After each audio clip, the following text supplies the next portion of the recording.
বাঙালির রান্না মানেই প্রকৃতির সঙ্গে এক গভীর সম্পর্ক, আর ছোট ছোট মাছ মানেই স্বাদে বড় চমক।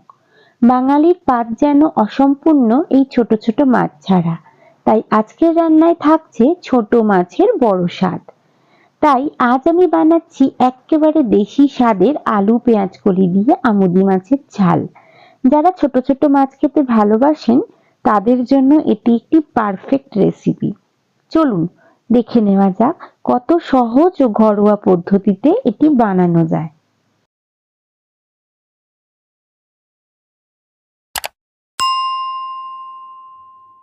নমস্কার, আমি রুম্পা। রান্নাঘরের স্বাদ কাহনের নতুন একটি পর্বে সবাইকে স্বাগত। পেঁয়াজকলি আলু দিয়ে আমুদি মাছের ঝাল বানানোর জন্য আমি এখানে 250 গ্রাম মতো আমুদি মাছ নিয়ে নিয়েছি। তারপর আমুদি মাছের মাথা এবং লেজের অংশটা কেটে বাদ দিয়ে দিয়েছি। তারপর খুব ভালো করে মাছগুলোকে আমি বারবার করে পরিষ্কার জল দিয়ে ধুয়ে নিয়েছি। দেখুন মাছগুলো কিন্তু একদম পরিষ্কার হয়ে গেছে। আর আমি এই মাছের রেসিপিটি তৈরি করার জন্য কিছু সবজি কেটে নিয়েছি। আমি এখানে কিছুটা পেঁয়াজ কলি নিয়ে নিয়েছিলাম, 6-7টি মতো পেঁয়াজ কলি, সেগুলোকে আমি ছোট ছোট টুকরো করে কেটে নিয়েছি। আর নিয়েছি দুটি মাঝারি সাইজের আলু, আলুগুলোকে আমি লম্বা লম্বা করে কেটে নিয়েছি। আর 6-7 কোয়া রসুন নিয়ে নিয়েছিলাম, রসুনগুলোকে আমি ছোট ছোট করে কুচিয়ে নিয়েছি। আর নিয়েছি 1 ইঞ্চি মতো আদা। আর নিয়ে নিয়েছি 3-4টি মতো চেরা কাঁচা লঙ্কা ও একটি পেঁয়াজ, পেঁয়াজটাকে কুচিয়ে নিয়েছি। ও নিয়ে নিয়েছি একটা টমেটো, মাঝারি সাইজের টমেটোটাকে আমি লম্বা লম্বা করে কেটে নিয়েছি। আর একটা মাঝারি মাপের বেগুনকে আমি লম্বা লম্বা টুকরো করে কেটে নিয়েছি। আর এখানে নিয়ে নিয়েছি কিছুটা কুচানো ধনেপাতা। এখন আমি আমুদি মাছগুলোর মধ্যে সামান্য একটু নুন ও সামান্য একটু হলুদ দিয়ে খুব ভালো করে মাছগুলোকে মাখিয়ে নেব। আপনারা চাইলে এখানে নুন নাও দিতে পারেন, যেহেতু এটি নোনা মাছ, একটু নুন ভাব থাকেই, তাই আপনারা নুন না দিয়েও কিন্তু মাছটা মেখে নিতে পারেন। আমি এখানে একদম সামান্য নুন দিয়ে মাছগুলোকে মেখে নিয়েছি। এখন আমি ওভেনে একটা কড়াই বসিয়ে নিয়েছি। তারপর কড়াইতে 4-5 চামচ মতো সর্ষের তেল দিয়ে দিয়েছিলাম।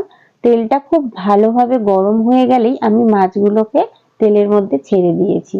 তারপর মাছগুলোর এক পিঠ ভাজা হয়ে গেলে আমি আর এক পিঠ মাছগুলো উল্টে দিলাম।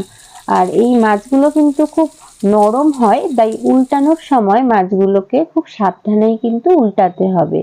দেখুন আমার সমস্ত মাছ ভাজা হয়ে গেছে। এবার আমি একটা প্লেটের মধ্যে মাছগুলোকে তুলে নিলাম।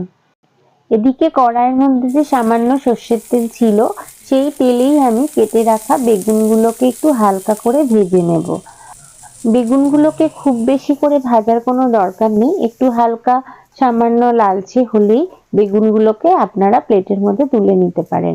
আর একটু যদি বেগুনগুলো ভেজে রান্না করা হয় তাহলে তরকারির স্বাদটা কিন্তু অনেকটাই বেড়ে যায়।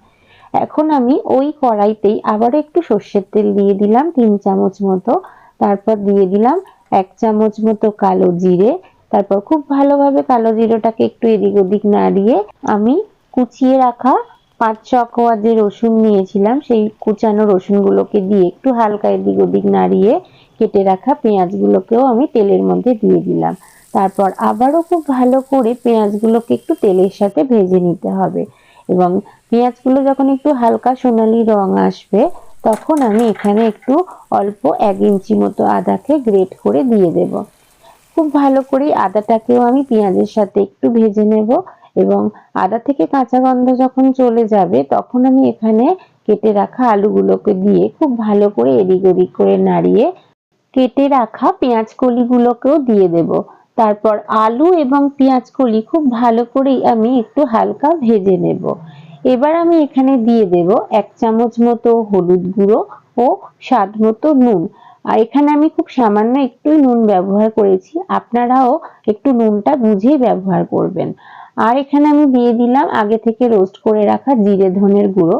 তারপর খুব ভালো করেই আমি একটু এদিক ওদিক করে মশলাটাকেও হালকা ভেজে নিলাম। এবার আমি দিয়ে দিলাম কেটে রাখা টমেটো এবং কাঁচা লঙ্কা।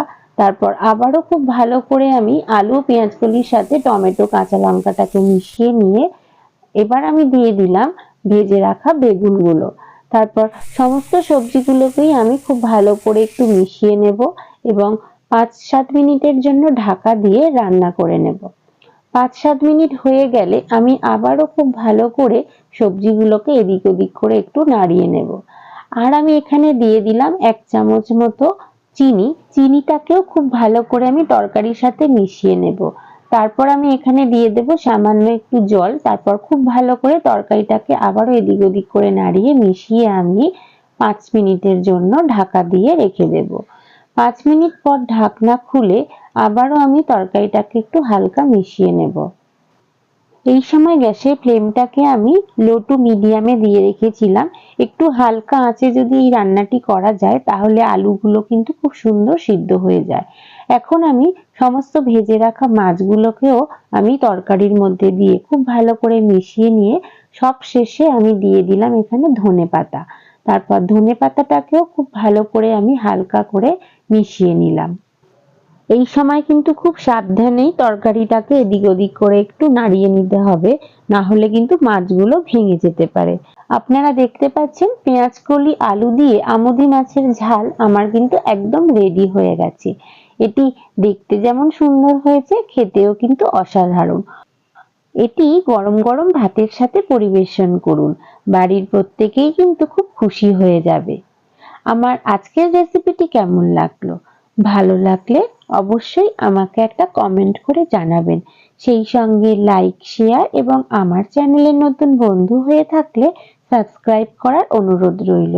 সবাই খুব ভালো থাকবেন, সুস্থ থাকবেন এবং কাছের মানুষকেও ভালো রাখার চেষ্টা করবেন। আবার খুব তাড়াতাড়ি ফিরে আসছি নতুন কোনো রেসিপি নিয়ে। ততক্ষণের জন্য সঙ্গে থাকুন এবং সঙ্গে রাখুন রান্নাঘরের স্বাদ কাহন।